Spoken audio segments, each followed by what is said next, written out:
Magandang araw sa inyo mga buddy. Dito nga po pala kami sa bukid nagdadamo ng sibuyas. At ito nga po pala yung mga kasama ko.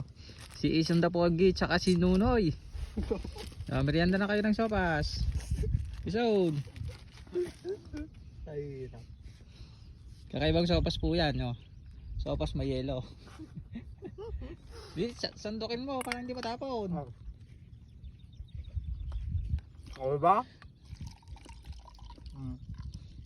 Iyon. Ang sasarap ng lapot. Talagang sinumot mo ano no? Ay kan, Ison.